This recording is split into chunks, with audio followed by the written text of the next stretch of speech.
આ સિંગદાણા છે, જેને અહીં કાજુ અને બદામ લીધા છે, તજ, લવિંગ, એલચી અને જીરું.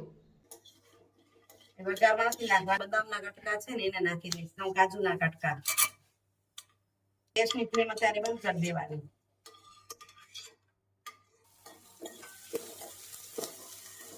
આની ઘીમાં જ છાંકડીને આપણે બટેકા ચલાવી.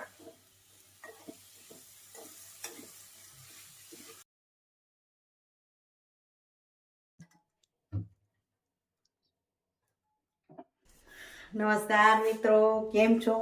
આપ સૌ મજામાં હશો, આપ સૌ કુશળ રહો, એ જ શુભેચ્છાઓ સાથે મિત્રો દિવસની શરૂઆત અને વિડીયોની પણ શરૂઆત.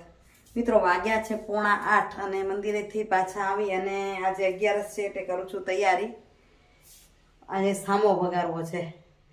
સામો દરરોજ અને બધા બનાવતા જ હોય છે ને ઘણાને કહી તો કે ના ઈ ન ભાવે, પણ હું તમને કહું મારી રીતે આ રીતે બનાવશો ને તો ઉપમાને પણ તમે ભૂલી જશો, એટલો સરસ થશે. અને ઉપવાસ સિવાય પણ બનાવીને ખાવાનું મન થશે એવો બનશે.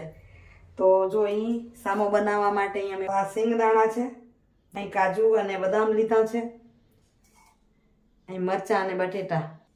વઘાર માટે તજ, લવિંગ, એલચી અને જીરું અને ટમેટું અને સેંધા નમક નાખશું. બાકી બીજી કઈ વસ્તુની ખાસ જરૂર પડશે નહીં. સેજ ખટાશની જરૂર હોય તો લીંબુ વગર થોડુંક છાશ કે દહીં ઉપર નાખશું. તો ચાલો અહીં કરી લઈએ આપણે વઘાર.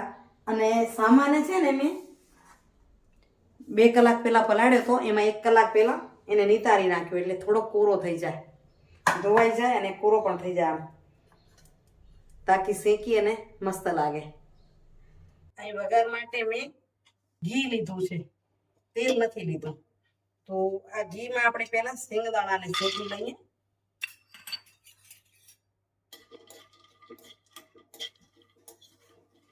વઘારમાં નથી નાખવાના, સિંગદાણાને કલર બદલે એટલા શેકશું.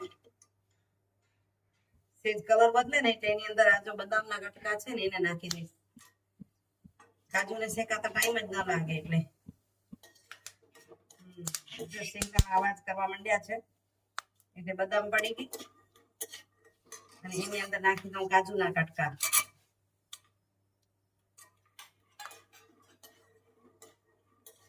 આ ઘીમાં સાંકળીને જે ઉપર નાખીને એનો ક્રન્ચી ટેસ્ટ એટલો મસ્ત લાગે ને. તમે કઈ રીતે બનાવો છો એ પણ કમેન્ટ કરીને કહેજો ને. આ રીતે ન બનાવતો તો બનાવજો. હવે આપણે કાઢી લઈશું. આમ થોડો ટાઈમ લાગે તો ગેસની ફ્લેમ અત્યારે બંધ કરી દેવાની. આપણા એલચી, લવિંગ, તજ અને જીરું. અહીં જીરું પણ ફૂટી જશે અને લવિંગ પણ ફૂલી જશે. લવિંગ ફૂલી જાય એટલે નાખી દઈશું ઉપર મરચાં. મરચાંની સાથે નાખી દઈએ આપણે બટેટા.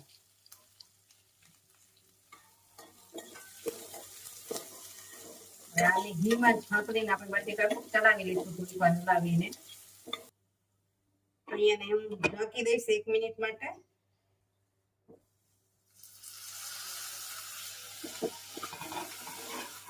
બટેટા થોડા શેકાઈ ગયા અને એની અંદર નાખી દઈ સામો.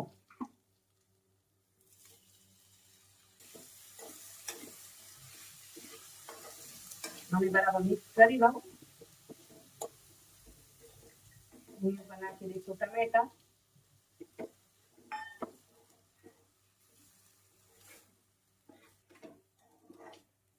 સેજ કૂણું થાય ને એટલે આને આપણે શેકશું.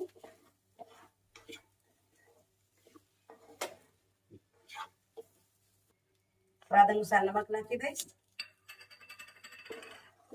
અને મિક્સ કરી લઈએ. અને જરૂર મુજબ નાખી દઈએ પાણી. અહીં ગરમ પાણી હોય તો જલ્દી થઈ જાય. પાણી વેડી દઈશું અને ચડવા દઈશું. અને 5 મિનિટ ચડવા દઈશું અને પછી જોશું આપણે. સામો થઈ ગયો તૈયાર આપણો. સરસ થઈ ગયો છે તૈયાર. સર્વ કરીએ એ પહેલા આને ઉપર આ રીતે વેરી દઈએ.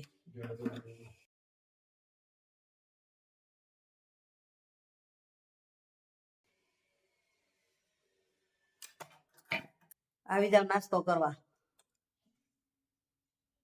થઈ ગયો તૈયાર. આ સામો છે ગેસ છે. ખાવ તો કેવું લાગે છે આજે? મને સાહેબ દર વખતે એમ કે મને સામો નહીં ખાય ખરા તીખો જોઈએ ને હું પછી શું સામો તીખો ઓછો બનાવું. આજે ઓછો બનાવ્યો છે. તીખો નથી બાકી બરાબર. મજા આવે ને? મેં આમ ડ્રાય ફ્રૂટ ને જે ઉપરથી નાખી ને સિંગદાણા ને એ ખાવાની મજા આવે, એમ ક્રન્ચી ટેસ્ટ આવે એકદમ. સાહેબ જો નાખશે મરચા નાખશે. મરચાં પાવડર નાખી દીધો થોડો. ચાલો તો હું પણ કરી લઉં નાસ્તો અને 8:45 થાય છે. 9:15 પાછું નીકળવું પડશે ઓફિસે.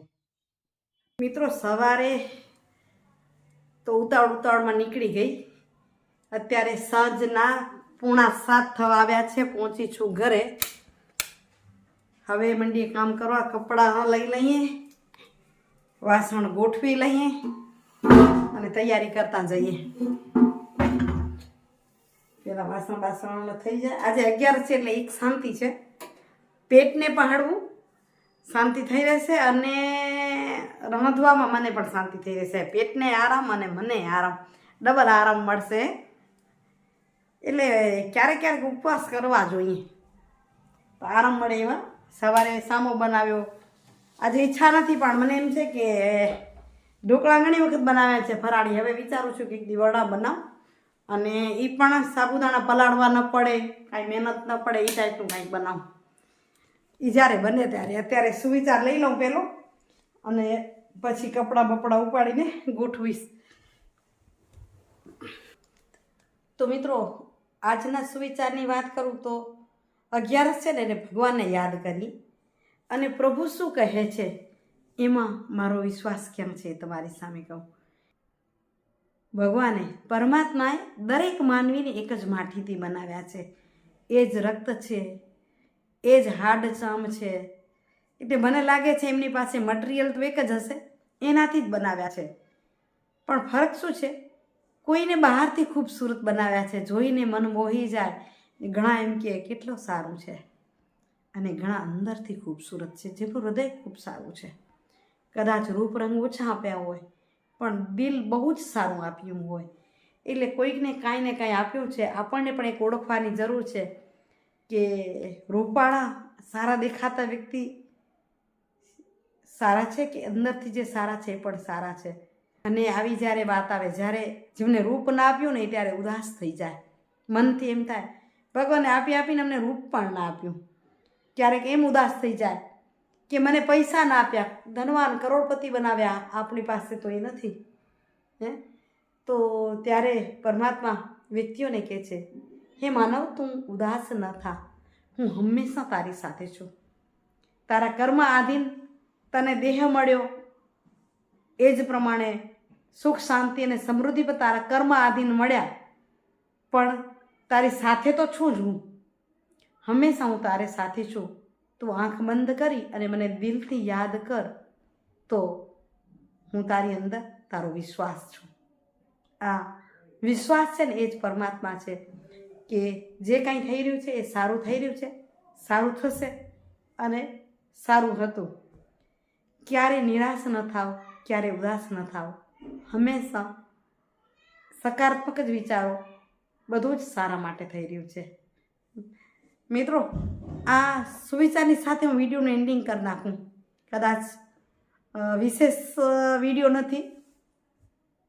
અત્યારે કામની ત્યાંય પણ ગાય છે અને સાહેબ પણ મોડા આવે જો હજી પહોંચ્યા નથી એટલે એ ક્યાંય ન દેખાય. 1 વિમેન શો, 1 મેન શો નથી કહેતી, 1 વિમેન શો થાય છે. હું એકલી જ તમને મળ્યા રાખું છું. ટૂંક સમયમાં વધુ બીજા લોકોને પણ બતાવીશ. કોણ બતાવીશ એ પછીથી તમને કહીશો. તો આવજો મિત્રો. જય શ્રી કૃષ્ણ, જય જય ગરવી ગુજરાત, જય ભારત અને જય હિન્દ. Bye bye. હરિઓમ.